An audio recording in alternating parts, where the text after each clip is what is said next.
Today's headline is America's Richest Man.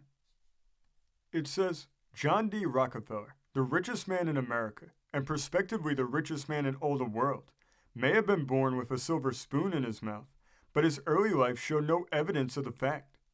His parents were hardworking people, and his father earned a subsistence for his family upon a small farm in Tioga County, New York. In boyhood, the present multimillionaire hired out to farmers in the neighborhood, working early and late and saving every penny possible. When he was 16, he went to Cleveland, Ohio, where he began work as an office boy. He managed to find time to attend school and add to the limited store of knowledge he had acquired at the country school in New York State. The first business enterprise in which young Rockefeller engaged on his own account was the purchase of a raft of hoop poles. These he rafted himself to a mill and sold at a profit of $50. Shortly afterward, he became interested in the oil business. He studied long over the problem of refining the crude product of the wells and finally discovered a process.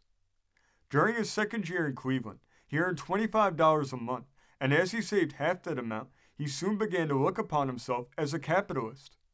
Before he had attained his majority, he formed a partnership with a young man named Hewitt, and together they began a warehouse and produce business. In 5 years, he had $10,000 to his credit. As the Pennsylvania oil fields were developed, the young man saw opportunities for profit, but he exercised his natural caution and held aloof from investments while the oil fever was raging throughout the land. With a friend, Samuel Andrews, he started an oil refinery. Almost immediately, it was a success. It was run night and day, and the field was not supplied. As fast as their means would permit, new refineries were started. Henry M. Flagler, a prominent capitalist, was attracted by the enterprise and became a member of the firm. When competing refineries were started, they were purchased. Then the famous pipelines were constructed, which saved much of the cost of transportation. In all of these enterprises, Mr. Rockefeller was the leading spirit. Now he controls the Standard Oil Company, the greatest corporation in the world, and has large interests in mines, railroads, banks, steamship companies, and other enterprises.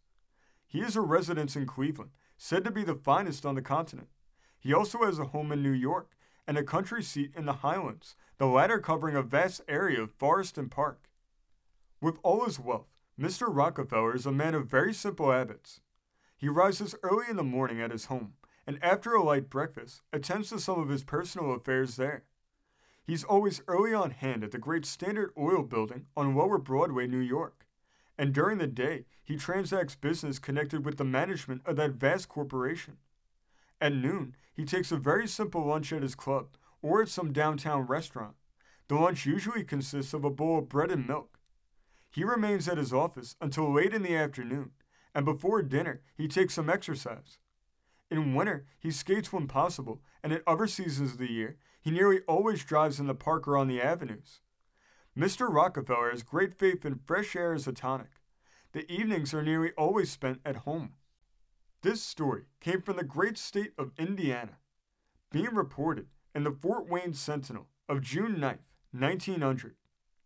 Thank you for joining us today. If you want to continue to uncover all of America's lost and forgotten history, then remember before you leave to hit the subscribe button, hit the notification bell, and remember to like and comment below. And we will see you next time on Americana Archives.